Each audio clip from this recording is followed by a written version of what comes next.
Imagine une clé divine forgée non pas dans le fer, mais dans le feu. Une clé qui peut ouvrir la salle au trésor de Dieu et briser le silence de cette obscurité avec le langage des anges. Mes chers amis, cette clé existe. Ce soir, on va la trouver, la tenir entre nos mains et apprendre à la tourner dans la serrure de nos besoins les plus profonds. Cette clé a été mal comprise, disputée et même redoutée. Mais je vous le dis, c'est la clé maîtresse de Dieu pour votre percée.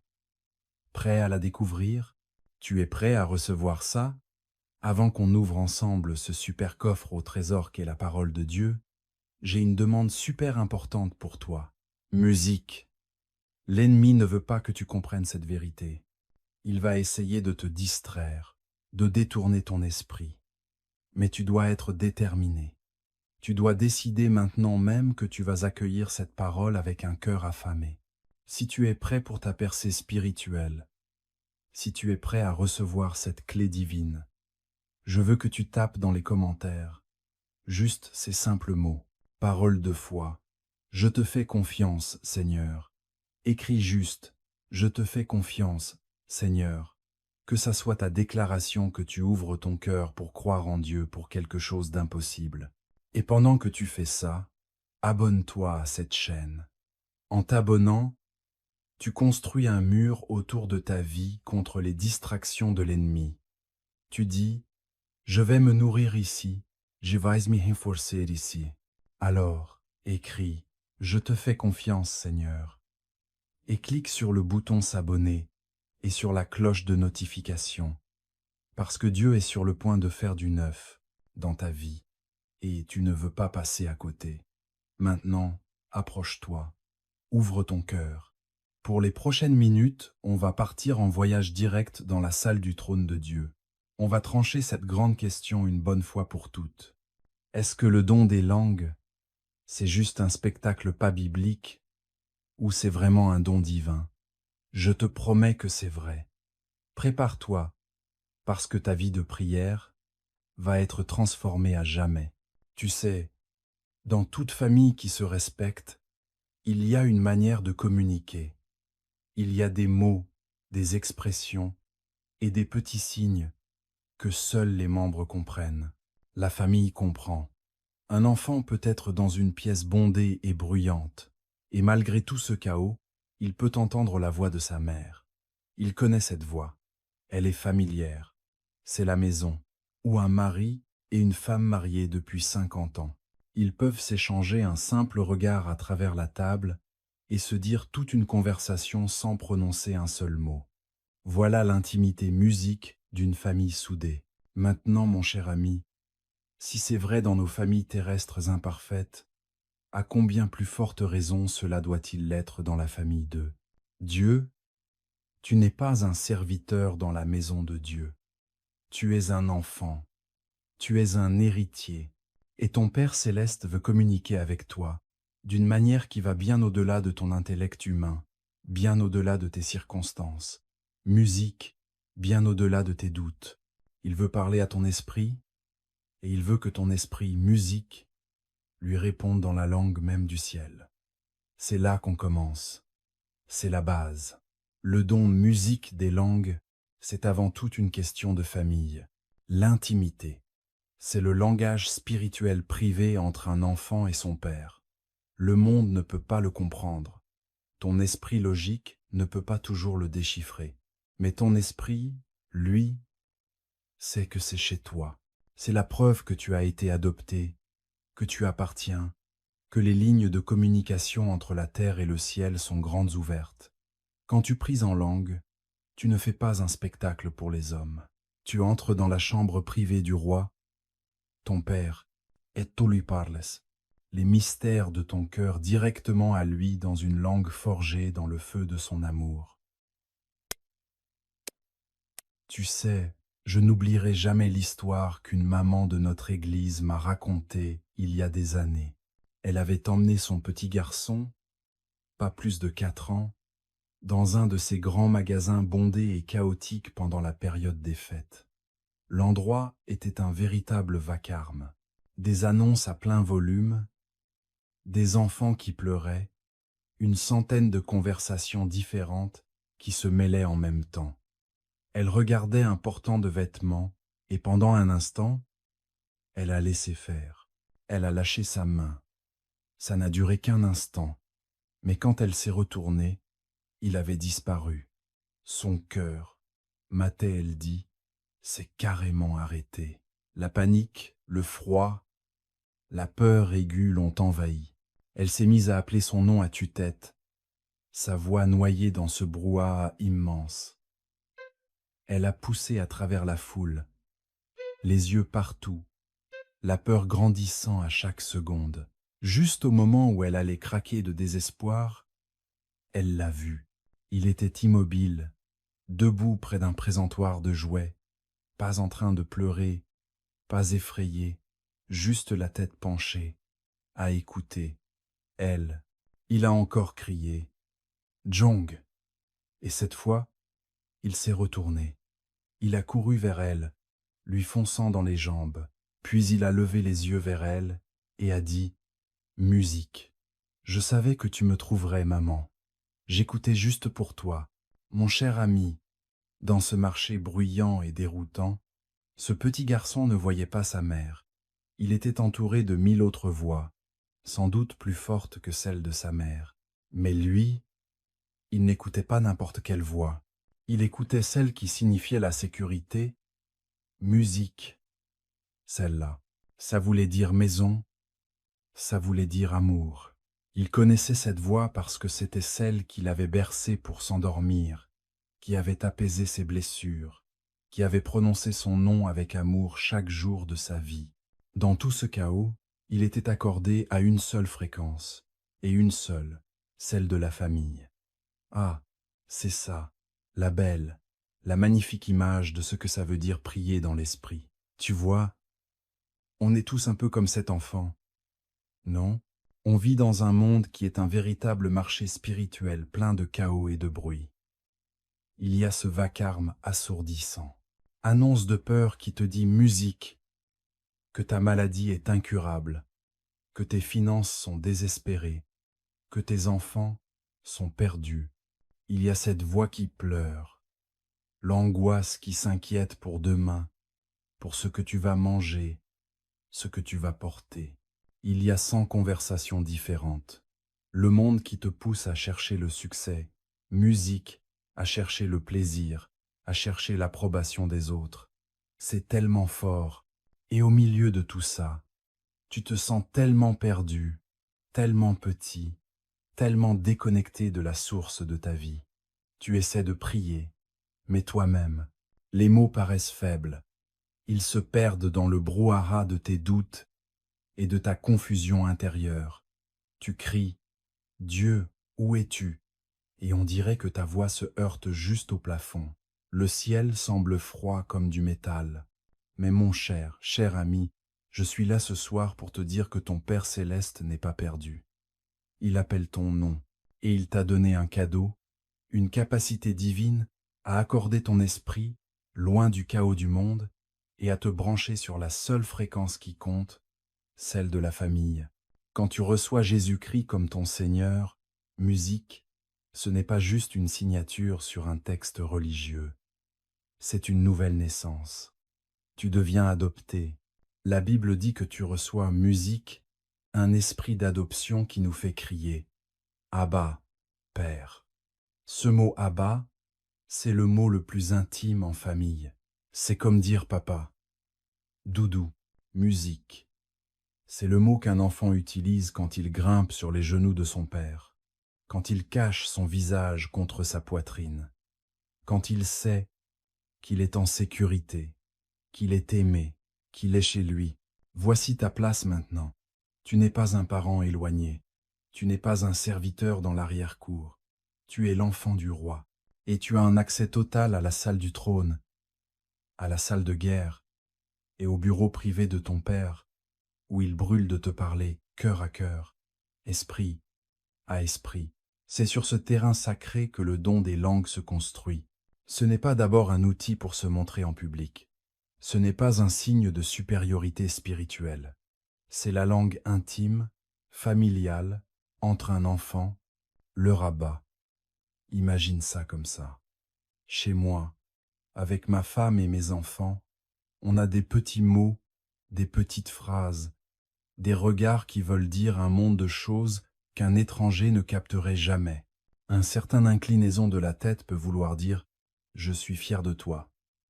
Une certaine musique, pression de la main, peut vouloir dire « je te comprends et je suis là, musique, pour toi ».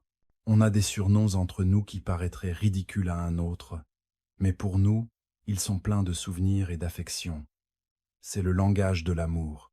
C'est ça, le langage de l'intimité. C'est le langage d'une vie partagée.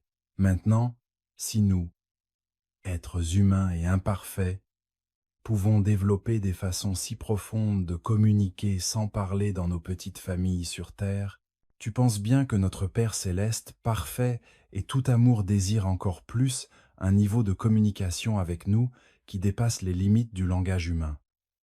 Ton esprit est tellement limité, ton vocabulaire est tellement restreint. Comment pourrais-tu exprimer la profondeur de ta gratitude, la hauteur de ton adoration, l'ampleur de ton amour, ou même la douleur profonde et muette de ta souffrance, exprimée avec juste les quelques milliers de mots que tu connais? C'est comme vouloir verser tout l'océan Pacifique dans une petite tasse à thé. C'est impossible. Il y a des profondeurs dans ton esprit, musique, placée là par Dieu lui-même, auquel ton esprit conscient ne peut même pas accéder. Il y a des louanges, des prières, des gémissements trop profonds, trop sacrés, trop compliqués, pour qu'aucune langue humaine puisse les contenir. Alors, que fait ton Père aimant? Il te donne un dialecte céleste. Il te donne la langue de l'esprit. Quand tu pries en langue, tu fais un truc incroyable. Tu passes par-dessus ton intellect, pas en l'ignorant, mais en allant au-delà. Tu laisses ton esprit nouveau-né, uni à Christ, communiquer directement avec Dieu. C'est ton esprit qui prie. Le Saint-Esprit qui habite en toi donne les paroles, et ton esprit se joint à lui pour parler ensemble des mystères à Dieu. C'est la conversation familiale ultime. Toi, en tant qu'enfant de Dieu, qui grimpe sur les genoux de ton papa, en cachant ton visage contre lui, la poitrine, musique, et lui parler dans une langue si intime, si pure, tellement en accord avec sa volonté, que même les anges se penchent pour écouter. Le musique, monde ne peut pas comprendre ça. Ton esprit logique, quand il essaye d'analyser, sera complètement perdu. Au début, ça peut même te sembler ridicule, mais ton esprit, oh, ton esprit sait. Ton esprit reconnaît cette langue. C'est la langue de sa terre natale. Musique, c'est la langue maternelle du ciel. Quand tu commences à prier comme ça, quelque chose au fond de toi, quelque chose qui a eu le mal du pays depuis toujours se redresse soudainement et dit « Oui, c'est ça, je suis chez moi, je communique avec mon Père. » C'est la preuve ultime que les papiers d'adoption sont signés, scellés et livrés par le sang de Jésus. C'est la preuve que la ligne de communication entre ton cœur et celui de Dieu n'est pas juste ouverte. C'est une autoroute grande ouverte, une super connexion sans grésillement ni interférence. Alors, quand tu es dans ton coin prière et que les soucis de la journée crient partout, quand toi et tes prières te semblent faibles et répétitives, pense au petit garçon dans le grand magasin. Arrête d'essayer de crier par-dessus le bruit. Arrête de forcer avec ta compréhension limitée. Reste juste tranquille, ouvre la bouche avec foi et commence à écouter et parler sur cette fréquence familiale. Commence à adorer ton Père dans cette langue céleste.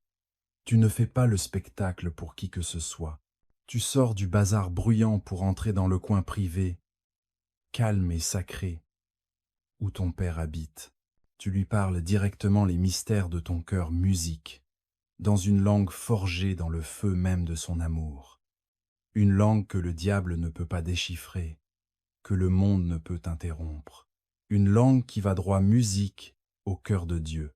Et en faisant ça, tu trouveras la paix, une certitude, une assurance profonde que tu es entendu, que tu es connu, que tu es trouvé. Mais ça, mon ami, ce n'est que le début, parce que cette belle conversation intime en famille est aussi ce qui débloque un pouvoir en toi, une vie de prière dont tu n'as toujours rêvé que dans tes rêves, un pouvoir capable de déplacer des montagnes et de changer le cours de ta destinée. Mais ça, ce sera pour la prochaine fois qu'on se retrouvera. Mais quelqu'un va dire, ça a l'air beau, pasteur, mais est-ce que c'est pour aujourd'hui? Est-ce que c'est pour moi? Ô mon ami, allons à la roche inébranlable de la parole de Dieu. La Bible dit dans le livre des Actes 2 contre 4, le jour de la Pentecôte, quelque chose de révolutionnaire s'est produit. Ils ont tous été remplis du Saint-Esprit et ont commencé à parler en d'autres langues comme l'Esprit les a rendus capables. Ce n'était pas la fin, c'était juste le début. Dans Actes 10, 46, pendant que Pierre prêchait chez Corneille, le Saint-Esprit est descendu sur tous ceux qui écoutaient le message. Et les croyants qui étaient avec Pierre étaient bouche bée. Parce que le don du Saint-Esprit avait été versé même sur les païens, ils les entendaient parler en langue et louer Dieu. Et encore, dans Actes 10 à 9 contre 6, quand Paul posa les mains sur les croyants à Éphèse, le Saint-Esprit est venu sur eux, et ils se mirent à parler en langue. Ils parlaient en langue et prophétisaient. Tu vois le schéma? C'était l'expérience normale de l'Église primitive. C'était la première preuve tangible que la promesse du Père avait été reçue. Ce n'était pas un événement unique réservé à quelques apôtres. C'était pour les Juifs à Jérusalem, pour les Samaritains, pour les païens à Césarée, pour les croyants à Éphèse. C'est pour tout le monde. Dieu ne fait pas de favoritisme. Ce qu'il a fait pour eux, il le fera pour toi. Le don n'a pas été annulé. Le Saint-Esprit n'est pas parti à la retraite. Il est toujours là. Et il remplit encore les croyants à ras-bord. Et une des façons principales dont ce débordement se manifeste, c'est à travers cette belle langue céleste. Dire que ce don n'est pas pour aujourd'hui, c'est comme regarder une rivière qui coule et dire qu'elle est à sec. C'est se tenir sous une pluie battante et prétendre qu'il ne pleut pas. Non, la rivière de Dieu coule toujours, et sa pluie tombe encore. La question n'est pas de savoir si le don est dispo, mais si on a assez soif pour boire et assez ouvert pour recevoir. Ah, j'entends déjà la question qui monte dans le cœur de certains. C'est le chuchotement que l'ennemi adore utiliser. Musique, un murmure de doute qui a volé à tant d'enfants de Dieu leur plein héritage. Il souffle musique que c'était pour une autre époque, pour les apôtres, pour l'Église primitive. Ce pouvoir, cette intimité, ça s'est estompé avec les derniers disciples. Ce n'est pas pour toi, pas aujourd'hui, pas dans ta vie moderne et compliquée. Mon ami, si tu as déjà entendu ce mensonge, je veux que tu le repousses tout de suite, au nom de Jésus. On ne construit pas notre foi sur du sable mouvant, tradition ou opinion humaine. On le fonde sur la vérité inébranlable, éternelle et solide comme le roc de la parole de Dieu. Et la parole de Dieu dépeint un tableau tellement clair, tellement cohérent, que le manquer, c'est passer à côté du cœur, même du livre des actes, qui, je vous le rappelle, ne s'appelle pas le livre des événements passés, mais le livre des actes, parce que c'est le modèle de comment le Saint-Esprit agit en et à travers son Église. Parcourons ça ensemble, pas comme des érudits disséquant un texte mort, mais comme des enfants qui explorent, immense coffre au trésor des promesses de notre Père. Tout commence, bien sûr, à Jérusalem. La Bible dit dans le livre des Actes 2 contre 4 que, le jour de la Pentecôte, Ils furent tous remplis du Saint-Esprit et se mirent à parler en d'autres langues, selon que l'Esprit leur donnait de s'exprimer. Qui sont-ils? Ce n'étaient pas seulement Pierre, Jacques et Jean, c'étaient les 120 hommes et femmes, frères et sœurs, rassemblés dans cette chambre haute. C'était le grand lancement, la magnifique inauguration de l'ère de l'Église. Et le signe physique, audible et indéniable. Dieu avait fait quelque chose de nouveau musique. C'était une parole surnaturelle. Il parlait des œuvres merveilleuses de Dieu dans des langues qu'il n'avait jamais apprises. Maintenant, si c'était un événement unique, un miracle spécial juste pour lancer l'Église, on pourrait peu être le comprendre comme ça. Mais notre Dieu est un Dieu de principe. Il est cohérent. Ce n'est pas un Dieu de confusion. Ce qu'il fait pour un, il est prêt à le faire pour tous. Alors, l'Évangile commence à se répandre. Il sort de Jérusalem pour aller jusqu'à Musique, Samarie. Philippe prêche avec. Un grand pouvoir et beaucoup croyaient et se faisaient baptiser. Musique. Mais regarde bien ce qui se passe ensuite.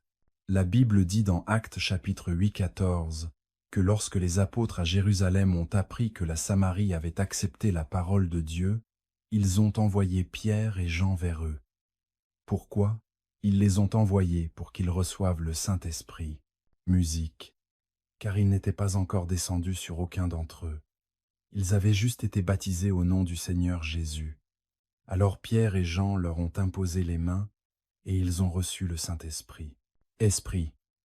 Comment Simon le magicien qui regardait a-t-il il sut qu'ils avaient reçu le Saint-Esprit? L'Écriture ne dit pas explicitement qu'ils parlaient en langue ici, mais le contexte est clair. Simon a vu quelque chose. Il a vu que, par l'imposition des mains des apôtres, le Saint-Esprit était donné. Il y avait une preuve visible, tangible, manifeste. Ce n'était pas un truc silencieux, caché ou secret. C'était un événement qu'on pouvait voir. Le schéma se confirme. Mais ensuite, là Dieu fait quelque chose il casse tous les schémas dans lesquels la première Église essayait de le ranger. Il prend Pierre, un bon croyant juif qui pensait que l'Évangile était réservé aux circoncis, et l'envoie chez un païen romain nommé Corneille. Musique, Pierre prêche, et pendant qu'il parle encore, la Bible dit dans Actes 10, 44, le Saint-Esprit descendit sur tous ceux qui écoutaient le message. Les croyants circoncis qui étaient venus avec Pierre étaient stupéfaits. Ils étaient complètement secoués. Leur vision théologique venait d'être complètement bouleversée, parce que le don du Saint-Esprit avait été versé même sur les gentils. Et comment ils ont su? Quelle était la preuve irréfutable que ces étrangers non circoncis avaient été intégrés à la famille? Parce qu'ils les ont entendus parler en langue et louer Dieu. C'était la preuve ultime. C'était le sceau divin de Dieu qui approuvait les gentils. Plus tard, Pierre fait son rapport à l'église sceptique de Jérusalem. Et quelle est sa défense? Sa preuve inébranlable. Il dit dans Actes 11, 15 « Dès que j'ai commencé à parler, le Saint-Esprit, il est tombé sur eux comme il est tombé sur nous au début. » Et puis, il dit au verset 17 « Donc, si Dieu leur a donné le même don qu'à nous qui avons cru au Seigneur Jésus-Christ, qui étais-je pour penser que je pouvais faire obstacle à Dieu? Le même don, la même preuve, la même expérience, des langues à la Pentecôte et des langues chez Corneille. Le schéma est confirmé. Pourtant, certains pourraient dire « Oui, mais ça, c'était pour les Juifs et les gentils, pour l'époque apostolique. » Mais le plan de Dieu n'est pas fini. On arrive au chapitre 19 des Actes. Paul arrive à Éphèse et trouve quelques disciples. Il leur pose une question qui en dit long. « Est-ce que vous avez reçu le Saint-Esprit quand vous avez cru ?» Ils répondent « Non, on n'a même pas entendu parler du Saint-Esprit. » Alors Paul leur impose les mains musique. Et la Bible dit au verset 6 que le Saint-Esprit est descendu sur eux, et ils se sont mis à parler en langue et à prophétiser musique. Ça se passe des années après la Pentecôte. C'était une nouvelle génération de croyants, et le schéma se confirmait.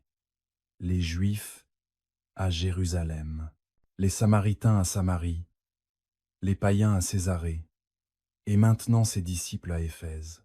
Du cœur du judaïsme au centre de la philosophie païenne, le Saint-Esprit a été donné, et le signe physique initial constant, c'était de parler en langue.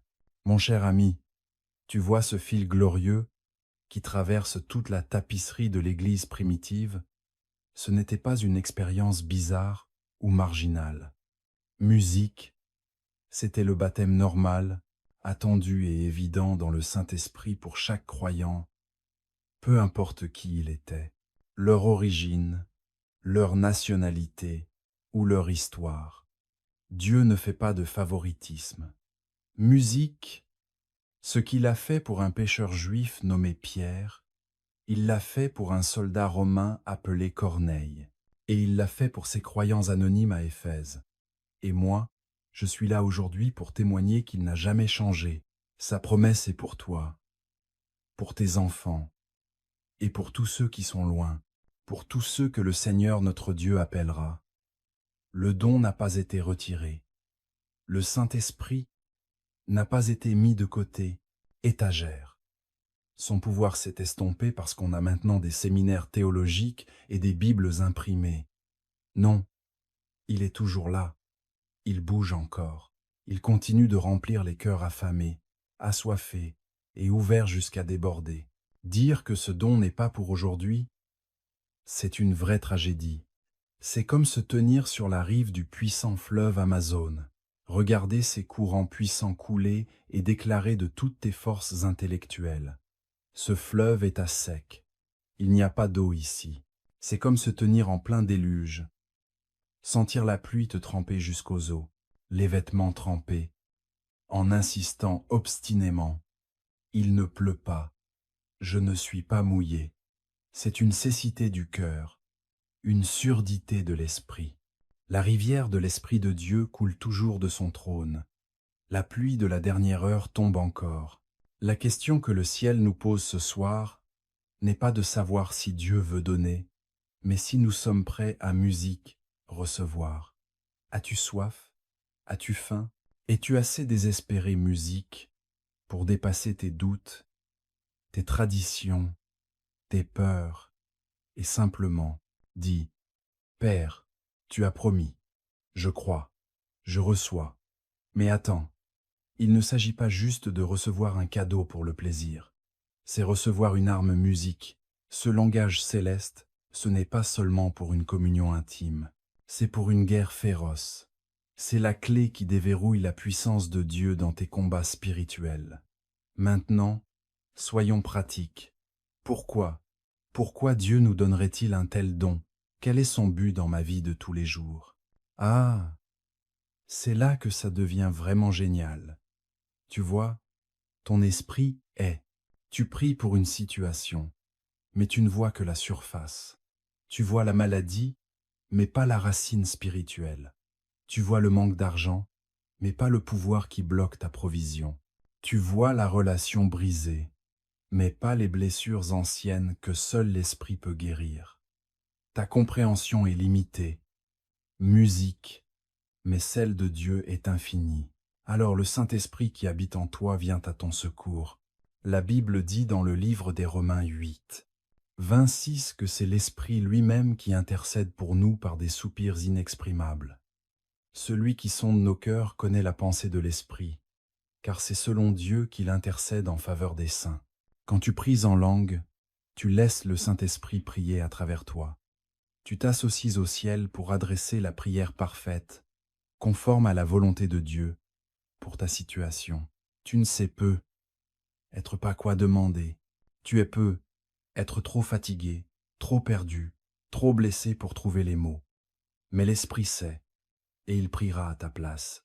Toi, avec une précision divine, visant la forteresse, brisant la chaîne et libérant musique, la percer dans le domaine spirituel bien avant de la voir dans le monde physique. Ce n'est pas du blabla inutile, c'est une guerre spirituelle stratégique. C'est une intervention divine musique déclenchée par ta propre langue de prière. Tu deviens un canal pour que la volonté parfaite du ciel s'accomplisse sur terre. Tu ne demandes pas juste à Dieu de faire quelque chose. Tu t'associes à Dieu pour que ça se réalise. Tu vois, le problème avec tellement de gens, ce qu'on demande dans nos prières, c'est un peu comme un mec planté au milieu d'un champ sombre et envahi par les ronces à minuit qui essaie de combattre un ennemi qu'il ne voit pas avec une arme qu'il ne sait même pas utiliser. On tape dans le vide, on crie après des ombres, et à la fin, on est crevé, battu, à se demander pourquoi Dieu ne répond pas. On prie, Dieu, s'il te plaît, bénis mes finances. Mais on ne se doute pas qu'il y a un esprit de pauvreté, un pouvoir de manque qui traîne dans notre famille depuis des générations et qui sabote tout systématiquement. À chaque occasion, on déforme chaque décision musique. On prie, Dieu, s'il te plaît, guéris mon corps. Mais on est aveugle à la racine de l'amertume, cette blessure qui suppure, ce pardon qu'on refuse depuis 20 ans en musique et qui a ouvert la porte à un esprit de maladie qui ronge littéralement notre santé. On prie Dieu, s'il te plaît, rétablis mon mariage. Mais on ne voit pas les schémas anciens de conflit, les influences démoniaques de jalousie et de contrôle qui tournent comme un brouillard toxique dans notre vie, chez soi. On lutte contre les symptômes, mon pote, pendant que la maladie, le vrai ennemi, reste planqué dans l'obscurité spirituelle, se foutant bien de nos faibles efforts humains. Mais quand tu commences à prier dans l'esprit, c'est comme si on te filait des jumelles de visions nocturnes célestes infrarouges et un fusil de sniper divin. Là, tout d'un coup, tu peux voir dans le noir. Le Saint-Esprit, qui sait tout, qui explore les profondeurs de Dieu, commence à éclairer le vrai champ de bataille. Il démasque les forteresses cachées. Il localise précisément le camp ennemi, puis à travers ta langue de prière, il commence à prier musique par ton intermédiaire. C'est la réalité la plus profonde et la plus concrète de ce don. La Bible dit dans Romains 8, 26 que musique, l'Esprit lui-même intercède pour nous avec des soupirs inexprimables. Ce ne sont pas de simples gémissements ou des plaintes de désespoir. Ce sont des intercessions ciblées, stratégiques et puissantes qui viennent directement de la salle du trône de Dieu. Ce sont des soupirs qui portent toute la légalité, autorité du ciel. Laisse-moi te raconter un truc de ma vie. Il y a plusieurs années, j'étais inquiet pour un membre de notre Église, un homme d'affaires qui était au bord de la faillite totale. C'était un bon gars, fidèle, mais tout ce qu'il touchait tournait à la catastrophe. Il venait me voir, le visage marqué par l'inquiétude, et je priais pour lui. Seigneur, pourvois à ses besoins, ouvre-lui une porte. Mais rien ne changeait. Une nuit, musique, alors que je priais en esprit pour lui, un poids lourd et urgent m'est tombé dessus. Je ne comprenais pas avec ma tête, mais mon esprit était plongé dans un combat intense. J'ai prié en langue pendant plus d'une heure, un rêve acharné, concentré, de langage céleste. J'avais l'impression d'être dans un combat spirituel, repoussant une force sombre et oppressante. Le lendemain, cet homme est arrivé en courant dans mon bureau, le visage tout changé. Il m'a dit « Pasteur, tu ne vas pas croire ce qui s'est passé. Un accord commercial que j'avais enterré depuis 3 ans est soudain revenu à la vie du jour au lendemain. Un gars dont je n'avais pas eu de nouvelles. Pendant tout ce temps, il m'a appelé ce matin avec le paiement complet et un nouveau contrat. C'est un miracle. Qu'est-ce qui s'est passé? Dans la logique, ça n'avait aucun sens. Mais dans l'esprit, c'était parfaitement clair. Mon esprit limité priait, Dieu, donne-lui de l'argent. Mais le Saint-Esprit, qui connaissait la racine du problème, priait à travers moi. Je brise l'assignation de l'esprit de retard et de vol. Je libère l'armée angélique pour récupérer ce qui a été volé. Je commande que les barrières légales dans les royaumes célestes soient brisées au nom de Jésus. Il priait la volonté parfaite de Dieu pour cette situation, et le ciel est intervenu en réponse. C'est pour ça que l'apôtre Paul dit dans 1 Corinthiens 14:2, « Celui qui parle en langue ne parle pas aux hommes, mais à Dieu. » En effet, personne ne le comprend. Il exprime des mystères par son esprit. Ce ne sont pas des mystères sans sens. Ce sont des mystères divins stratégiques.